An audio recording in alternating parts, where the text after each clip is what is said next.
So, tell me something terrible.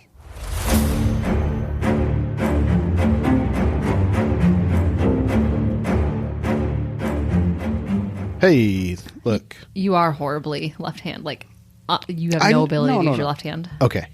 I was hitting the space bar, which is the pause play button. I didn't hit R, which is the record button. Oh, it looked like you smashed more than one button over No, I there. smashed the space bar. Okay. Thrice. All And then that was when my brain was like, hey, bud, maybe that's the wrong button.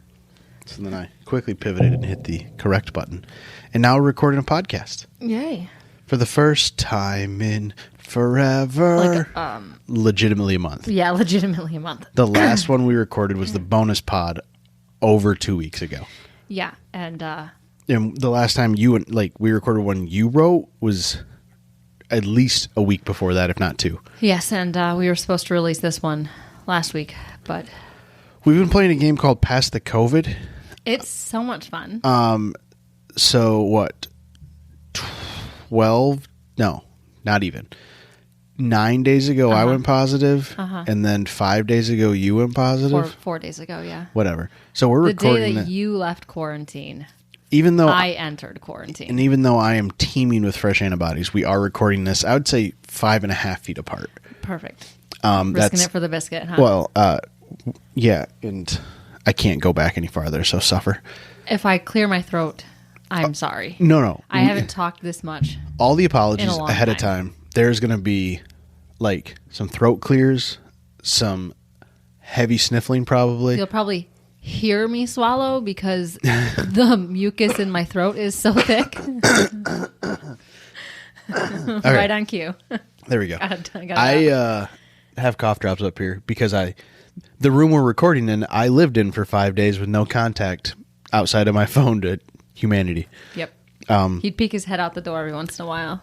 I legitimately had a putter tournament bracket with 16 vintage putters up here to determine the overall winner.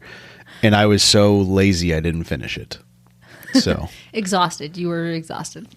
I guess. I also watched a shit ton of TV and played a bunch of video games. Oh, good. But Are we going to introduce ourselves? yeah. Hi, I'm Tiffany. Hi, I'm Scott. And you're listening to Tell Me Something Terrible. Yeah, you are. COVID edition. 2023. This is not the first COVID edition we've had of this episode, this podcast. No, it is not. But it is the first one that we missed because of COVID. I thought about releasing a Patreon episode, kind of how we did when we had no power.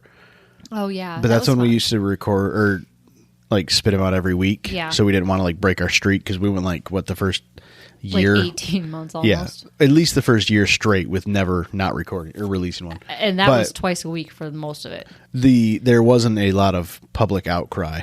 No. Actually, people have still been listening. Binging quite a bit. Yeah, like, we've I was gotten surprised. a pretty big influx of new listeners, too. yeah. So, hi. So maybe we just don't, we'll just release one a month. Yeah, Keep them no. wanting more. Nah, who cares? I have no idea. If we do one a month, then you're writing as many as I am yeah. for Patreon, and that's a lot. It's a big we ass. can't have that sort of I just power realized, dynamic shift. I was thinking about it today, this stupid month, so short. I have 2 weeks to write another one. You do? Oh, no. Goddamn 28 dare. And I wrote a long one, so let's get at it. Today? Yep. I read through. Are we I doing read it all back in- through it, and I was like, I'm gonna delete some stuff. And then I was like, you know what? Fuck it. Or is this a 2-parter or a 1-parter? I don't know. Okay. We'll see. Well, I mean, there's no time limit. Yeah. We haven't recorded. There is like technically time limits on like our hosting sites, but we haven't released anything in a month. So Yeah. you can make this one like 16 hours long, I think. Wonderful. Let's go then. No. So, Jerry Lee Lewis. Singer. Yes. Actor. Singer. Comedian. Singer. Okay. Okay. I feel like he was like I thought he was like one of those like TV guys that did it all. Like Dean Martin-esque. Yeah. I mean, yeah. He's a performance. He's Yeah. a piano player. He's an Okay. American pianist. Okay. Enunciation. Over-enunciate the part of pianist. Pianist.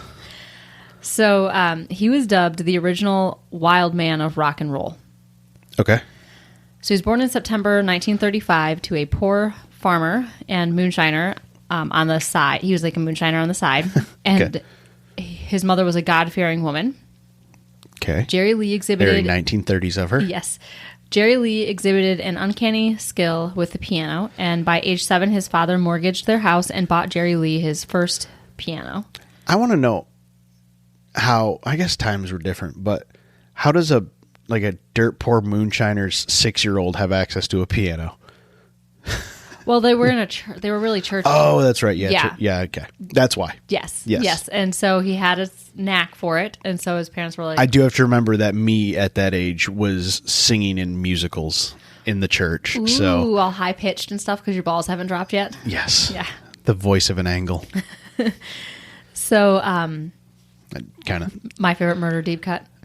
No, I was going to say that joke was a little obtuse, but then that's just me compounding the bad joke issues. So, Also, my blood sugar hasn't gone up yet. So if it doesn't, Fun. there will be a hard pause for a completely different cause, but we'll see. Yes. I ate food. It should go up, but Oh, hopefully. we'll see. Bodies are stupid. so anyway, born to a poor farmer and moonshiner. Yep. His mother was religious. They mortgaged the house for a piano. By Okay. age 7, he got his first piano, and his dad loaded it in the back of a truck, and the pair toured East Louisiana, Next to all the broken moonshine bottles. Mm-hmm. Okay. and eventually all over the Deep South in the Bible Belt. Okay. So according to his mother, Mammy, Jerry Lee would, quote, kill him dead. Okay. And that's where the nickname The Killer was born. Okay. As a preteen in the South, singing Great. the gospel Yep. on a piano Just killing it. in the back of his dad's truck. Perfect. Yep. Or, according to a different lore surrounding this man, it could have come from him half strangling one of his high school teachers. Okay. Either way, everywhere Jerry Lee Lewis went, violence and scandal followed. How much do Terrific. you know about Jerry Lee Lewis? If you couldn't tell, not Not very much. much. No. Okay. I figured maybe you would have a little bit of a clue. It's not really my jam. Okay. So at age 16, he went off to Bible college in Texas, declared rock and roll the devil's music, and married a preacher's daughter. Okay. Yep. I feel like he's going to have it shift at some point. Yeah. As you said, he's like something of rock and roll. The original Wild Boy. Yeah. Yeah. But then he must have gotten bored with the gospel music, so he jazzed up My God is Real and was expelled for it. Okay. So his marriage to the preacher's daughter only lasted 20 months, and his aspiring... They only had 3 children. No, not this one. I only mention a couple of children, but he had a few. Mm-hmm. 2 of them died, Well, yeah. like really sad. That's, I mean, back even now.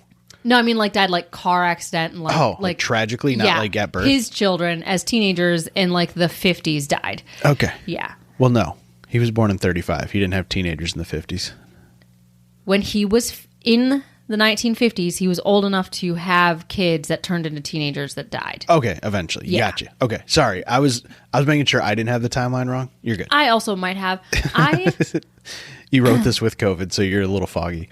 I started writing this 2 weeks ago. I finished it with COVID, and also like I thought I was like, maybe my memory like sucks. Maybe I have like long, some of the brain fog. The last 2 days have been so fucking hard. Oh, with your brain? It feels like you're just a little bit high, but not like the right kind of high. Like the coming down and you're still a little foggy and like nothing's... Your brain's really hot. It's not good. It makes me kind of want to just start crying. So if I stop in the middle and have a mentee B, it's because my brain is not working the way that it was last week, and I'm struggling to read. Like... It'll be fine. We'll get through it. Like, I haven't actually read out loud, Yeah. and I'm struggling to read. So, Do you want me to read it to you? no, Okay. maybe. It won't be good. No, I'm going to try to get through this. I can So- stumble through it with you. Yeah, good. So, Let's just be sorry, a sneak we peek have at- subpar content, and it's going to be even worse. But I'm also warning you guys, try not to get it again, because every single time it compounds on itself. And this time it was bad. So... Yeah, and this being your 3rd time now. Yeah. So, struggling to read. So we're going to try to get through this. So, I heard this one's short. You'll be fine. oh my God, I'm just going to struggle. So, their marriage lasted 20 months, and his aspiring preaching career came to an abrupt stop. But don't worry, Jerry Lee Lewis found himself a second wife before he had even divorced his first.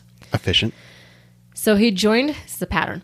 So he joined Sun Records to get a jump on his life's passion, which was a music career, since he's no longer going to be a preacher. Yep. He started working as a session musician and touring with the likes of Carl Perkins. Ever heard of him? Nope. Okay, the next guy I think you might have, Okay. Johnny Cash. Yep. Yep. And he leaned into the devil's music. There's people of a certain age listening to this going, you know who Carl Perkins is? Nope. Yeah, sure don't. that we know one person. So he leaned into the devil's music, which he says, Oh. yeah, it troubled him. He had a moral confliction, Yeah. saying that he was worried it was sinful and whether or not he was going to go to hell. How about your overlapping marriages there, Jerry? Just saying. I don't know what we're talking about. So his first single came out in 1956, and then his first big solo hit came out in 1957, which is A Whole Lot of Shaking Going Down. Okay. That's the name of it. Okay. Despite his concerns with his soul's eternal damnation, he leaned even further into outrageous bad boy behavior while performing. Gasp. It's easy for me to gasp right now. I just breathe in. Very dramatic. So don't breathe in too deeply, though. It'll set off a coughing fit. Well, there's that. So he would kick his stool to the side, dragging his fingers along the keyboard of the piano, jumping off the piano. He changed the public's perception of the instrument from a stuffy, formal concert instrument into something cool and edgy. Ooh. All right. Yep. And then his records started selling in the millions, and he gifted the world with Great Balls of Fire. Okay. I was going to say, he's going to have songs I've heard of because I've heard of him. I just, Yeah. like, nowadays, if you're like, oh, you like that artist? What's your favorite song? I'm like, I don't know. The one that, like, I'm really bad with song titles. I'm bad with song But- titles and names, So but when you're if you want me talking to about, sing it, I can half-ass sing it, and you'll still be confused. Yeah. But when you go, like, beyond, like, outside of my musical preferences, then I'm really like, yeah, I don't know who sings any of the, like, I am an hits. uncultured swine. Also, I grew up listening to the radio, like, with my parents, and you didn't know what the song was or who was singing it because you couldn't, like, see it on a phone or see it on a radio. Yeah. You just had to listen. And your parents were listening to old-timey stuff. My dad listened to, like, oldies music, but... Oh, he did? Yeah. Like Led Zeppelin and like Elvis and No, stuff? no, Or no. Like soda shop oldies. like the Beach Boys. Kind of, yeah. More of that and John Denver-y stuff, Oh, yeah. my mom listened to John Denver too, But, yeah. big Elvis fan. Yeah, he wasn't like a classic rock guy, Of course he wasn't. That's the devil's music. clearly. So he was concerned, though, that goodness gracious, Great Balls of Fire was too sinful. Too straight up hellish, yeah. Yes, it was the worst. It was the most sinful of his music. And so, but his popularity grew, and so did his ego, eventually insisting that he would be the only person who would close any concert that he was playing at. One concert, Chuck Berry, IDK. Chuck Berry, I've heard of. Oh, you have heard of him? Yep. Haven't heard of that one. He was booked to close a show. So in return, Jerry Lee set the piano literally on fire with lighter fuel. When he finished his set, walked off, turned to Barry Lee and said, Chuck "Follow Berry. that boy." Yeah, Chuck Berry. Yeah, sorry. That's okay. To Chuck Berry and said, "Follow that boy." Okay. So yes, you're like, ooh, how bad did he get? He sat a piano on He fire. said, yeah, he got pretty, that's not even passive aggressive. That's just aggressive. Openly aggressive. Yeah. Chuck Berry, what do you think's his most listened to song? Oh, Johnny Be Good. Nope. Okay. Run, Rudolph, Run. I know that one. Run, run, Rudolph. Is that the same song? Because this one says Run, Rudolph, Run. Yeah, I think so. Roll Over Beethoven. We know that one. Okay. Roll over Beethoven. Yeah, that's Chuck Berry. Yep. Okay. That's a great movie. Beethoven with the dog. Like the dog? Get Yes. the fuck out of here. They have that song in that movie. It's just- the only reason why I know it. No. For some reason, the cast of that and the cast of like Home Alone are the same people in my brain too. I mean, they could be. The It's cast. just look how many- typecast 90s white family. Yeah. Yes. Well, how often are we watching like Game of Thrones and you're like, that guy's from Harry Potter? You know? Wait, does Beethoven have the guy from Honey I Shrunk the Kids in it? I have no fucking clue. I think it does. Does it? What's the hell's that guy's name? God. No, it's not the same guy. Are you sure? Yeah, the guy Okay. from Honey, I Shrunk Our Kids has like a small-ish head, and that guy has more of like a rectangle head, doesn't he? The problem with Honey, I Shrunk the Kids is I know the guy's. Okay, I think the guy who's in Honey, I Shrunk the Kids is the same guy That's who's Rick. in Spaceballs. Hold on, no, it's Rick Moranis. Yes, that is. That's all. That's Rick. That's Moranis. the same guy. Okay. Because I worked with a kid who looked like a young Rick Moranis. Oh my god! Do you remember that conversation? Okay, he worked at the lab. We've never talked like the entire time he worked there. He doesn't work there anymore. And the first thing I ever said to him in my life, I was like, No. Has anyone ever told you look like a young Rick Moranis? And he goes, he's a goofy kid anyway. He goes, I fucking love Rick Moranis. Oh my was god! like- You complimented that. I thought he was going to turn to you and be like, "Yes." No. He wore like old band T-shirts and stuff, and He like leaned into but it. But if you know who Rick Moranis is, he looked like typecast nerdy kid from like whenever. Of course he did. Anyway, what were you asking me about the Beethoven The movies? dad from Beethoven. Beethoven movie. The dad was Charles Grodin. Who else is he? What else does he play in? Don't make me go down a Charles Grodin IMDb. He died. What? Recently. What? 2020. No. Yeah, 2021. Sorry, RIP. He played in Midnight Run, The Sure. Heartbreak Kid, All right. Clifford. What? He played in a King Kong movie in 1976. All right. Anyway, Nothing matters. Everything's fake. Anyway, he lit the piano on fire, okay. walked off, and said, Wait, "Follow what- that boy." Oh yeah, Chuck Berry. Yeah. Where the fuck did that go wrong? Anyway, So this was at this point he was only in his early 20s. So it just escalates. Jerry Lee. Jerry Lee Lewis. Okay. So Sorry, we got a little sidetracked. Yep. I just need to. his knack for dramatic violence only grew. His second marriage ended in a fight with his then wife throwing a claw hammer through his widescreen television. Okay, there's worse places you could have thrown that.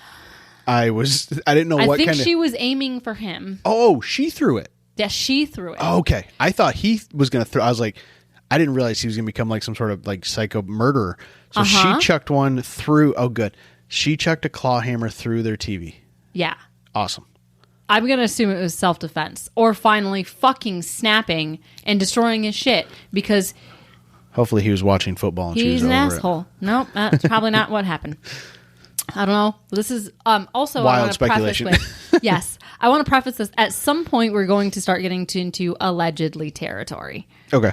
I only had 2 sources for this, but I trust the Rolling Stones. Magazine. They're a pretty not the band. They're a pretty legit. You can trust them, band. magazine. I don't care. Usually, it's well researched. Yeah. Yeah, just like you would you're like, yeah, Vanity Fair, yeah, whatever. No, they're true crime like research and shit, spot on. You know, Okay. there's whatever. That's fine. So I don't see a defamation suit coming in our future, but if it does, allegedly, we'll just allegedly everything. caveat now. Yeah. But don't worry, Jerry Lee Lewis. I know you're concerned for his We're gonna personal change. life. We're gonna change his reputation to tens to hundreds of people. So he was a ladies' man. There were just so many pretty girls around him. That's what he said. Like he literally was like, "It's fine. There's Well, pretty he's a girls musician. everywhere." Yeah, I think that's kind of comes with the territory. Yep. So he had his pick.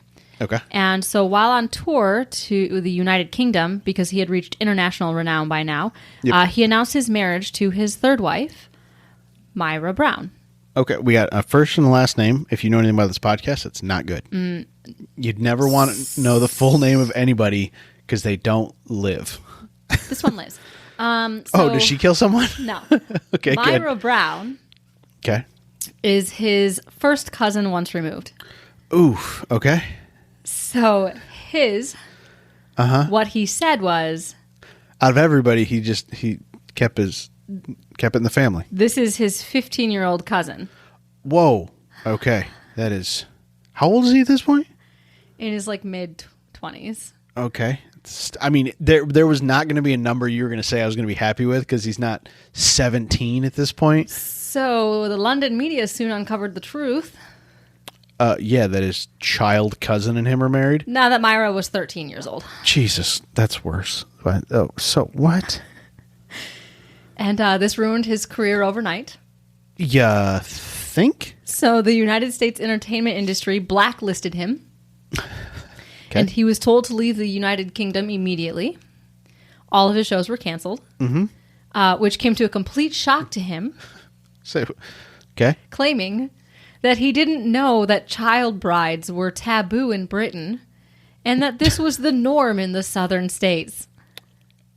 Well, there's a little bit of unfortunate truth probably to that, but you don't think it's taboo in Britain? Like that?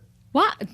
Look at the British royal family. Okay, yeah. Well, and I get like the cousin part of it at that point, but still, I don't think anybody's gonna like because this is like what, the 60s at this point. Yeah, by this point. Yeah. Free love's coming, but not 13. Nope.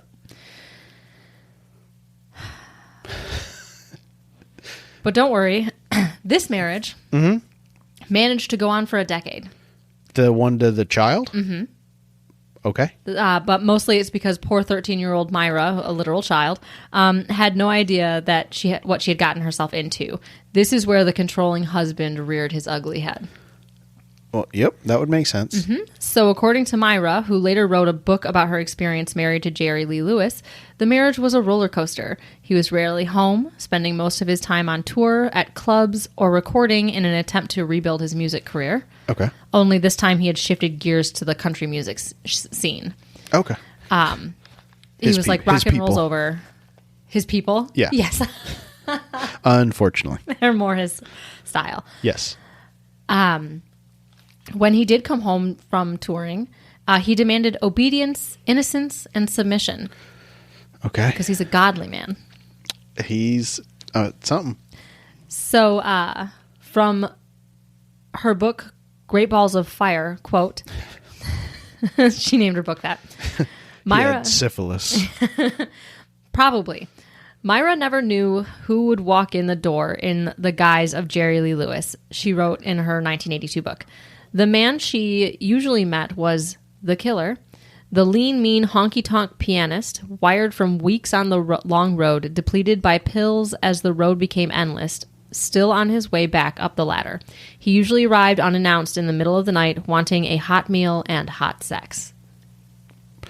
She's 13. I was going to say, and well, a decade in, she might, she's 23. Yeah, still.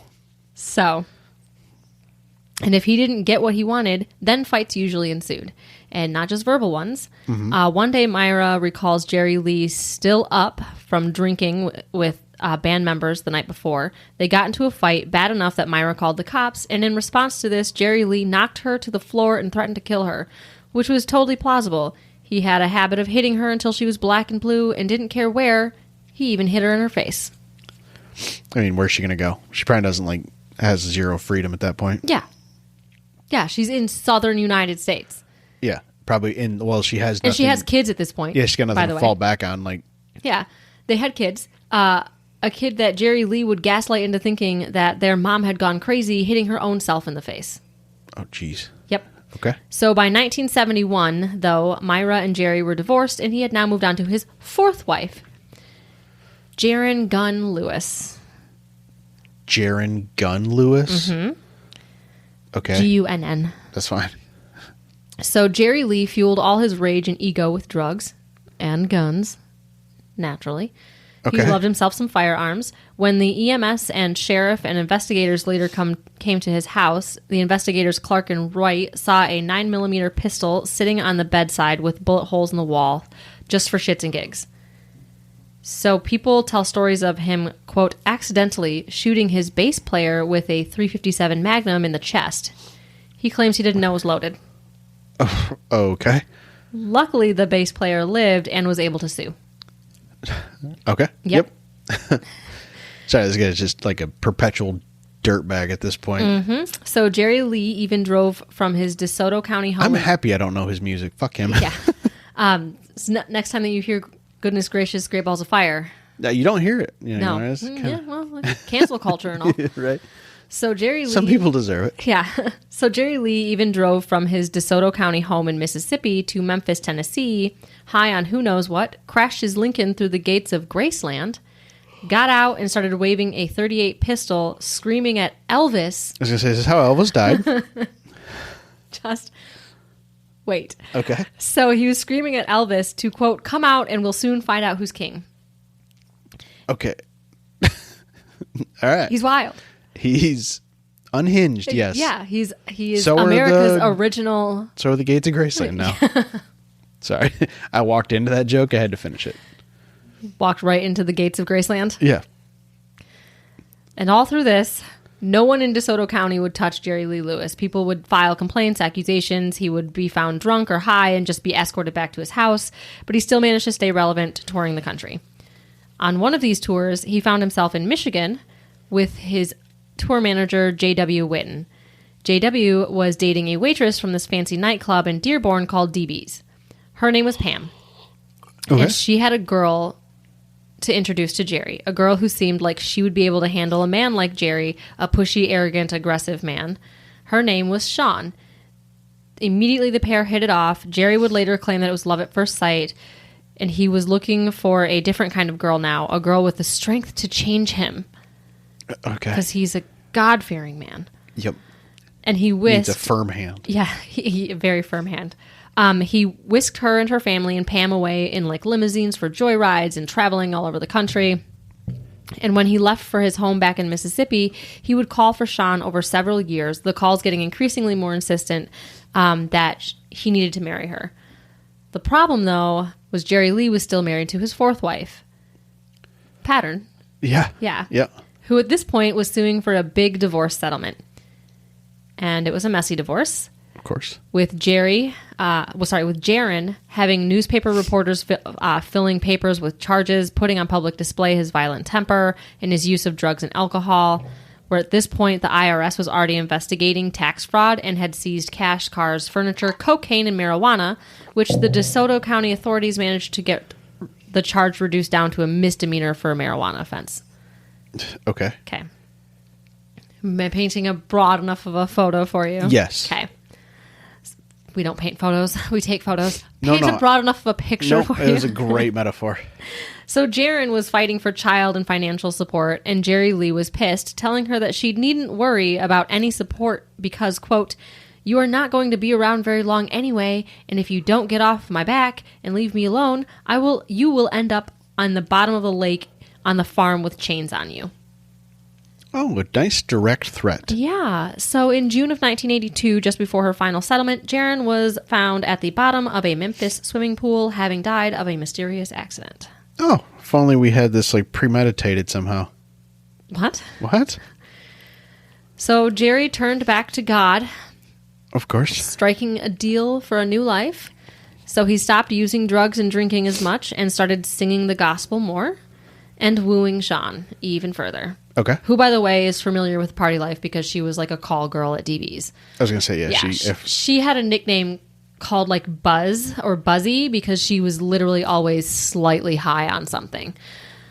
It's a way to go about your business. Yeah, well, it was the 60s. Go about your And business. so he went back to wooing Sean, and despite starting to settle back down after that like whirlwind of an adventure she had off and on with Jerry Lee, she was finally settling back into her like new normal life in the cold winter of Michigan with her childhood sweetheart, Scott. What a name. So Sean couldn't resist the urge, though, to have the glamorous life of travel and money and what she said was a big dick. Okay. Sorry, that just it's not where I was thinking that sentence was going to finish. She said it. Travel, money, Drugs. huge Johnson. Yep. So she couldn't stop thinking about that life of the wife of an international Okay. I didn't know. star. That D, that amazing D. Yeah, Jerry D. Lewis. So, after phone calls and visits, Sean allowed herself to be whisked away to Europe with Jerry, where he proposed, but Sean still called the love of her life, like the day before, because Jerry proposed and was like, you have until the end of this trip to give me an answer. And the day before she left, she called Scott in the middle of the night, telling him that all he had to do was say the words and that she would come back. But Scott was rightfully hurt. He was like, Yeah. no, fuck you. Twice now. For this guy, no. Yeah. So the wedding was at Jerry Lee's brick house in Mississippi. The bars, with bars on the window, by the way. Why? I don't know. He had bars on the window. I mean, he's a celebrity, so sure. Probably didn't want his child bride escaping. Yeah, he's keeping Harry Potter in there. So, Sean married a 48-year-old Jerry Lee Lewis, who was dressed in a white and red tuxedo on June 7th, 1983. Yeah, I was going to say, that screams 80s. Uh-huh. The white and red. Yep. She was the ripe young age of 21. Oh, okay. So he'd been courting a teenager again. Uh-huh. And then she just happened to wait it out until she was Until ripe she was old age. legal this time, so it wouldn't ruin his country music career. Well, yeah, and he wanted her to be able to, like, drink alcohol at their wedding. Yeah. Jesus. So... Normally he divorces him at 21. Right? 77 days later, she was found dead in the guest bedroom of their home. Suspiciously, I'm thinking. This is where the allegedlys are going to start coming in. Allegedly. So, shortly after the wedding, Jerry Lee was back to his usual pattern. No longer, singing the gospel and He was preaching to God. back in this great balls of fire. Mm-hmm. Okay. He was demanding uncompromising devotion and submission, and when it didn't happen, he got abusive. Shelley, Sean's sister, was even there to witness and experience that abuse for herself. Terrific. Yeah. Well, first-hand account. Literally. After the wedding, Sean's family was at the house. Jerry Lee was high on something. Later, Shelley was in the kitchen, and Jerry slapped her in the face in response to an earlier fight with the family, screaming, "You scared of me? You should be. Why do you think they call me the killer? How'd I get that name, huh?" Okay. And then the family left after that. Then they left Sean behind? Yeah. Okay, that's good. Good call. Yeah. It was the 80s. There's some regrets there. So she would frequently call back home to Michigan, usually omitting the drama in the relationship. On occasion, she would let something slip, like Jerry had bought her a dog. Okay. It was like a $500 dog. Nice. She's super pumped about it. Uh-huh. He forced her to get rid of it because he was jealous Of the dog? of the dog. At least he didn't kill it in front of her. Yeah. Yeah, that was Yeah. nice. Yeah. Hey, I'm looking for any little morsel of decency Any in this silver thing. lining. Yeah. So that August, Shelley was between jobs, so Sean flew her down to Mississippi to hang out for a while. Okay. Just a couple days into the visit, after Jerry tried his hardest to engage Shelley with group sex, which she had awkwardly declined and went off to her own room. Uh-huh. This, by the way, is not the first time. It was mentioned multiple times in this Rolling Stone article about how Jerry would, like, fight with Sean if she didn't, like, okay group sex. Yeah. And Sean legit was like, this is her sister. Mm-hmm. And she's telling Shelley, it's just, maybe we should just call, it's fine. Yeah. Jesus. Because she's that stuck and gaslit and fucked. Yeah. Like, I just can't. Also, reading this article is really fucking hard, and it's not because I have COVID and a little bit of brain fog. It was very poorly written. There's a lot of jumping back and forth. There was no, like, clean narrative, and there wasn't, like, good segues when the person went back to it was a lot to sift through. And when I say a lot, I mean 17 pages. And the Rolling Stones? Yeah. Uh-huh. To sift through. It was, like, it was a lot. A little bit of a mess. So, she declined, surprisingly. Good for her. And the sisters, so the next day, the sisters were sitting next to the pool, having been drinking all day in the sun. So slurring his words, like he came out, and he's slurring his words. He told the sisters that they better get their shit together, and then he slapped Shelley again. So Sean started to defend her sister, only to be met with a backhand across the face, and he walked off back inside the house. Shelley obviously had finally had enough and insisted on leaving. She was supposed to stay there for like a few weeks, and she was like, Fuck this, yeah. And Sean begged her to stay just a bit longer, that she was going to leave with her. Okay. Shelley went to pack up. The sisters were passing Jerry in the hall, where he told her to get her ass going, and he told Shelley, get your ass going, get out of here, you've been nothing but trouble. Okay. Sean tried to defend her sister again to Jerry, but he started yelling at her again. He slammed some records that he was holding onto on the floor, and he knocked Sean across the room. She tried to compose herself in a chair, asking Jerry why he was so mean, and in return he threw some keys at her head, which hit his mark. And this is when she told him that she was going to leave and that she was going to go back to Michigan with her sister. Okay. And Jerry retaliated again. This is all like in this, Just like a boom, boom, boom. succession. Yeah. Yeah, this isn't like a few days later. No. This was just one heated moment. over and over again. Yeah. So Jerry retaliated again, grabbing Sean's robes and dragging her down the hallway, and Shelley left that day without her sister. Okay. Yep. And she told her mother about the abuse that she saw while she was down there with Sean, and her mother brushed it off, saying maybe she had been making him mad for some reason. Okay. This wasn't a disagreement. This is a fucking abuse, but yeah. Well, yeah, but she was like a housewife. You know, she's in the 80s now and her daughter's 20. She probably got fucking married when she was 19 years old. And her, Yeah. I mean, let's be honest. I'm just going to assume I know y'all love your grandpa. He knocked around your grandma a little bit at the beginning of their marriage. They all did. Her mom is probably the same age as Jerry. Yeah. Yeah. Fuck that. Yeah. Yeah. I'd be like, oh man, I hope he has a really good life insurance policy because your husband's going to be dead in 6 months and I'm going to make sure it happens. right. No, I'd be pissed. So on August 23rd at 3:30 in the morning, Sean called her mother.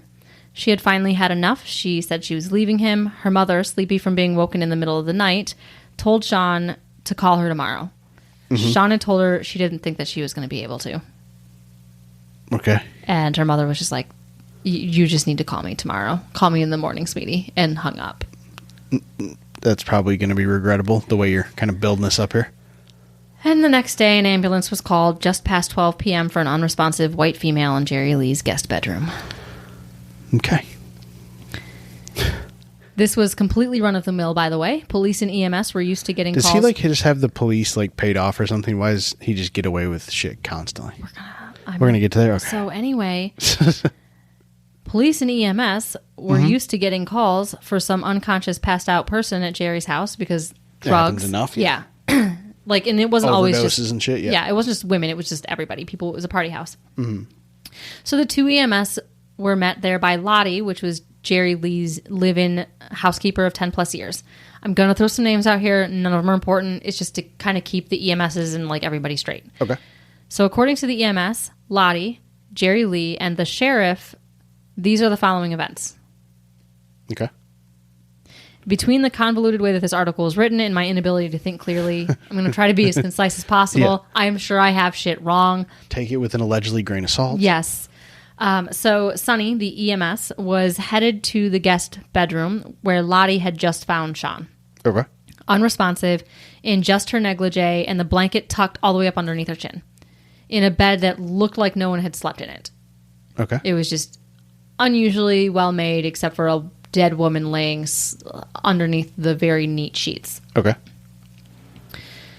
So Sonny and Matthew, the other EMS, checked Sean for a pulse and breathing, found that there was neither, but noted that there was a row of little bruises down Sean's forearm, dried blood on the webbing of her hand, along with bruises on her hip and blood on her hair, and what looked like dried blood under her broken fingernails. That's broken fingernails. It's a good sign of defense. Okay. So Lottie was told that there was nothing they could do, so Lottie headed down to the master bedroom to inform Jerry Lee with one of the EMSs named Sonny. Okay. Jerry Lee opened the door to his bedroom in just his robes, and he looked surprised to see Lottie in tears. Sonny informed Jerry Lee of his wife's death, and it was very dramatically written in the Rolling Stone article, quote, "Then he looked a silent question into Sonny Daniels' eyes." Okay. That's exactly how they worded it. I was like, this is a bit much. Sonny Daniels then went on to birth Stormy Daniels. So, while avoiding making eye contact with the glaring Jerry Lee, Sonny noticed two bright red scratches on Jerry's forearm. Yeah. They're not from a dog. He got rid of that.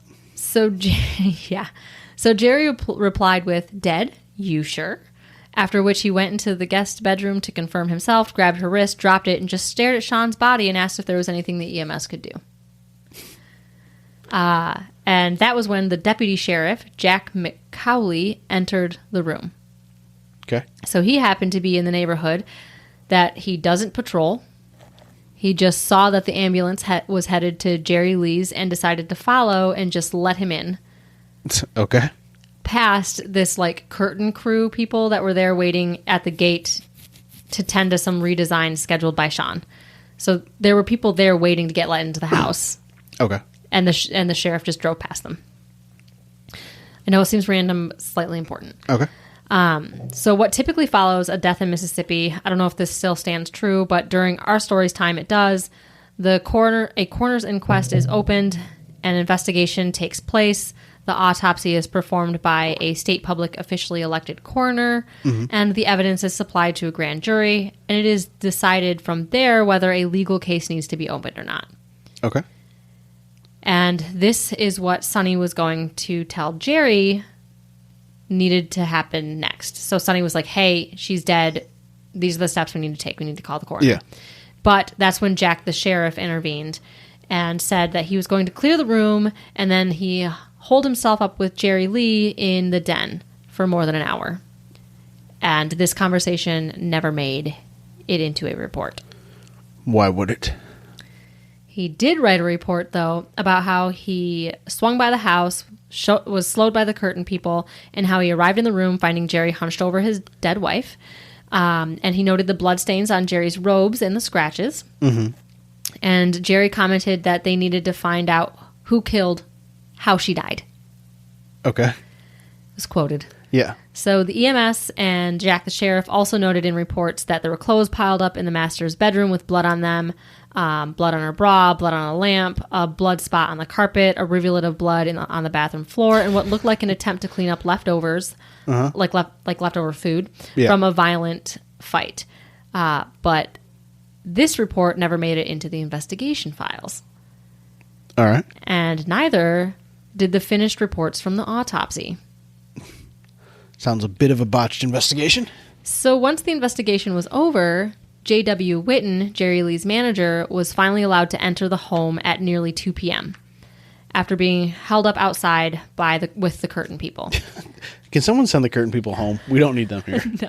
They're just waiting outside. Like, once you see the ambulance or the cop car pull up, you'd be like, yeah, we'll probably just get out of here. Yeah. I don't think today's the curtain day. Yeah. No.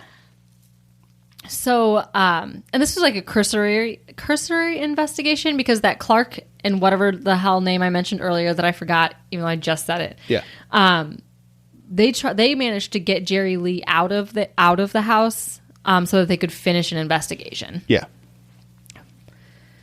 So, according to JW, Jerry Lee told him that this is what JW said. Jerry Lee told his events. This is where things start to Get weird. Change from the initial narrative I just told you. Okay. Where Lottie found her, and then they told Jerry Lee, and then the cops showed up, and then JW showed up. It's going to have a little bit of flair to it here.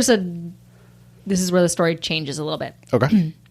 So according to JW, Jerry Lee told him that Sean and him were sitting and just hanging out watching TV like the night before. Mm-hmm. Sean got up, headed to the bathroom to take some sleeping pills, and according to JW, Jerry said, quote, she said I took some sleeping pills. He said, well, how many? You didn't take too many or I'm going to call the ambulance. And she said, no, it wasn't too many. That was the interaction. I'm sure. And this is where the story starts to change a little. According to JW, Jerry Lee said that the curtain crew came out to the house, and that's when he tried to wake her up since this was her project, and he noticed that her lips were blue. And then went back to his room? No. Oh, okay. He couldn't wake her, so he punched a wall, and that's how he got the cuts on his hand. Okay. Mm-hmm. He's a caveman. And that's where all the blood came from. Yeah. Mm-hmm. The stuff on her bra? In her head? Yeah, oh, okay. in her hair. Yeah, no, it was because he punched a wall. Because he then proceeded to carry her up and down the hallway, shaking her, trying to get her to wake up. And then he laid her in the guest bedroom and covered her up. And then he called Lottie to call an ambulance. She also called JW too, who was there within 20 minutes. And then the sheriff showed up. Okay. Yeah, that makes sense. Yeah. And they told the sheriff that Jerry Lee picked Dr. Francisco for the needed autopsy because Jerry wanted the best. Okay. So Dr. Francisco was Elvis Presley's medical examiner. He was the one who insisted that Elvis died of heart failure. Just heart failure. Okay. Because he was good in courts. Okay. As a witness. Terrific. Yeah. So eventually, deputies were placed at the gate to prevent press coverage. Once inside, JW and Jack the sheriff had Jerry Lee they all decided, presumably to keep this quiet and to save the community money, that Sean's autopsy should be performed by that private coroner, and just skip past the state's coroner. So they handed the investigation over to the state police instead of the DeSoto County. Okay. And they decided also they were just going to directly call the Justice of Peace. His name was Judge Perryman. He was known for just signing off on complaints that were filed against Jerry Lee and dropping the charges. Okay. So he gets called in too. Yep. Just pulling in all of his favors. So Perryman rolled up to the Jerry Lee residence at about 1:15 to play the role of coroner. Jerry Lee told Perryman... It's like you're casting a movie here. Yeah. Jerry Lee told Perryman that she may have died from taking too many sleeping pills. And this is when Jack the sheriff said that he had already taken the liberty of contacting the Dr. J.T. Francisco. Yeah. And that he was an expensive examiner, but Jack told Jerry not to worry, that Jack had already taken care of it. Okay. So the initial narrative was, well, Jerry Lee's going to pay for him because he wants the best. Yeah. And then the other narrative is Jack already took care of it. Terrific. What a guy. So, you see, according to the Rolling Stones magazine, Jerry Lee, or at least J.W. Whitten, on Jerry's behalf, had contributed funds to the new and upcoming sheriff that would be replacing Jack. Okay. Yeah. Jack... Imagine that. They want to help out the new and upcoming sheriff when their cops get called to their house every week, probably.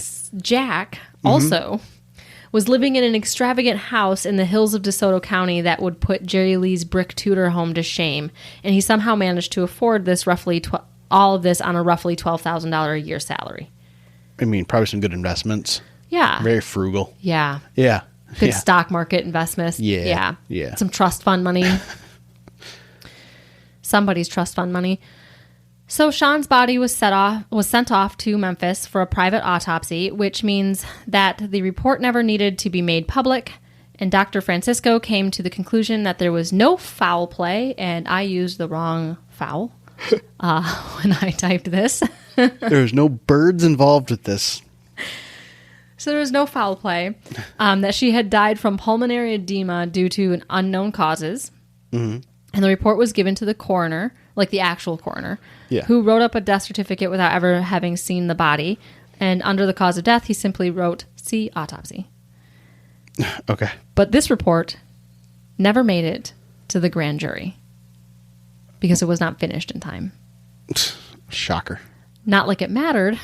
The report mentioned nothing about the bruises or the blood found in the other reports that were made that day. Yep. It was eventually found that her stomach contents measured 725 cc's. I didn't actually look that up. It means nothing to me. In the article, it said that was an extraordinary amount of fluid for a thin white woman. Okay. There was no mention of what those contents were. All right. And no mention of any drug residue from the pills that she had allegedly took, which, according to Francisco, was anywhere between 10 to 20 pills of methadone. Okay. Because that's what Jerry's script was. All right. And it's used to wean heroin addicts. Oh, good. Yeah. There was a methadone clinic next to ABC Academy. Yep. Mm-hmm. Okay. The amount of times that I almost got like fucking T-boned pulling in to or out of ABC Academy that were not entirely my fault because of some little like punk ass kid pulling out of a place next to a daycare. Yeah. I mean, everybody, don't get me wrong, everybody needs help. Yeah. Just the placement. Maybe not next to ABC Academy. People don't even know what that is. So we're good. It's a daycare. I know. They're just too, yeah. It had a fence. It wasn't barbed wire or anything, but there's a fence around it. Yeah, I remember at one point there was hunks missing of the fence. It's fine. Yeah. So the list of drugs and evidence brought out of Jerry Lee's house that day during the, quote, investigation were missing from the reports, too. The crime lab didn't finish the drug testing on Sean for months, long after the grand jury verdict that a crime did not take place. Oh, okay. So the grand jury came to the conclusion that, well, the coroner said there was Well, I mean, no a guy foul of such play. high character. Yeah. How could you rule against him? He's a godly man. He's a lot of things. So more was eventually added to the report after the grand jury, like Jack the sheriff finding Lottie locked in the master bedroom, that Lottie ignored the knocks from the officer to let her in twice, and then witnessing a cleanup of the bedroom, which was stripped of the bed was stripped of pillowcases and sheets. And that was eventually added as a supplemental report dated a month after the grand jury inquest. Lovely. So the funeral director swears that the guy, like the funeral, the mortician, Yeah. swears that he saw what looked like hypodermic needle marks, but says it looked like a puncture wound, which was noted in the autopsy, after the grand jury. There were 2 small abrasions in her right arm adjacent to her armpit measuring 3 millimeters. I was going to let you figure it out. I was hoping you'd say milliliters, measuring 3 milliliters away from her armpit. Yeah, no, I totally put ML. Hey, that's a I'm college that's a educated. true abbreviation. I am so It's just college not what you're educated. looking for here. So, there was one needle that was found amongst the drugs confiscated from Jerry Lee's house. So her funeral was held after a very quick embalming before her family made it down to Michigan. Her family did have a private viewing with Sean where her dad had a priest say a prayer and placed a rosary in her hand. Jerry Lee finally showed up for her second viewing and saw the cross and was pissed. He had ended the viewing early and requested that her casket be closed. I thought he was a godly man. What's wrong with the cross on his murdered wife? He's a Christian, not a Catholic. Okay, what's wrong with the cross? Oh, it's a rosary? Mm-hmm. Okay. Mm-hmm. Whatever. Yep. So, the funeral was held at an Assembly of God church where the service was all about poor Jerry Lee Lewis, and he wore a white tuxedo. Was it white and red? Did he just bust out the old wedding one? Mm-hmm. Attaboy. Yep. So the next day, he was in his regular club, spotted with 2 girls from Gigi's Angel Strip Club on his arms, drunk and singing a little ditty he made up himself. I told her when she left me, I'd have another in her bed. Jerry Lee Lewis died in October of 2022 at age 82 of natural causes. Jesus, he lived a lot longer than I thought he would. Yep. And that is Jerry Lee Lewis, everybody. The American icon. The singer-songwriter of Great Balls of Fire. Don't listen to it. Don't give his estate any more money. He disinherited his children. Of course he did. Yeah. They probably were like, you're a piece of fucking shit. Yeah, and he was like, fuck you, you're not getting any money. Fuck you. Fuck you. Yep. So that's the story I of like Jerry Lee Lewis and his wives. I like how in that story, I didn't hear about any of his children living in his house. Imagine that. Wow. Well, the one mom tried to fight, for support and then wound up dead. Yeah, every divorce, So, they probably just kept the children. He's like, that's fine. Yeah. I'll send money. Maybe. The mothers also probably went, I don't want your daughter around you because you seem like that kind of skeevy motherfucker. Right? Allegedly. So the sources, just 2 this time. A BBC article, Jerry Lee Lewis, a toxic cocktail of scandal, addiction, and violence from... I was really hoping it was just going to be a toxic cock. Attaboy BBC, just get after it. So that was from 2002. And then I found the Rolling Stone article, The Strange and Mysterious Death of Mrs. Jerry Lee Lewis from 1984. And that's the episode. Okay. We made it We did. somehow. We rallied. We didn't cough too much. Nope. I only had a little bit of a mentee B, like near the beginning. It's great. And maybe we'll do 2 of these this month. We'll see. Yeah, let's get at it. We'll see how the days go. No, I spent all of my time in quarantine. I spent all of my time in quarantine. You may listen to This Podcast Will Kill You Too Much. Watching Isn't TikToks. that their drink things? Yes. Okay. I was watching TikToks and playing Wingspan and sleeping a lot. Yep. I should have used that time. I worked a little It's bit. so hard to get motivated to do productive things when you feel like just a hot pile of garbage? Yeah, no, in those first 2 nights, I was convinced I was not going to, like, I thought I was going to stop breathing. Yeah. It was bad. So, We've made it this far. congratulations. Do you have a dad joke for us? No, I didn't prepare anything. Wait, I do then. You do? Since you're slacking. I forgot that you now make outlandish requests Oh my gosh. to me at Okay. the end. At the end of it? You have one like ready? I found this and I saved it specifically for this. Okay. I was going to send it to you, but then I was like, no, I'm going to tell it to him. Okay. So a priest, a rabbit, and a minister walk into a bar. A rabbit? A rabbit. Okay. I was making sure you didn't say rabbi wrong. So a priest, a rabbit, and a minister walk into a bar. Uh-huh. The bartender asks the rabbit, what do y'all have? And the rabbit says, I don't know. I'm only here because of autocorrect. Oh. So you knew the joke before I even finished. Okay. Too goddamn smart. Well, you've tripped over a couple words tonight, so I was just, I didn't know. I did say that I struggled to read out loud. Yeah, I was just making sure. Okay. Yeah. So no public speeches for me anytime soon. Nope. I don't see that happening anyway. Absolutely not. All right. Well, thanks for listening. Thanks. Okay, bye. Bye.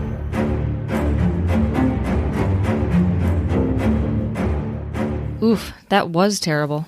Thanks for listening to our terrible podcast. You can find us on Apple Podcasts, Spotify, and Google Podcasts, or wherever you like to listen. Feel free to follow us on Twitter at TMSTPod. And if you'd like to support the show, you can find us on Patreon at Tell Me Something Terrible.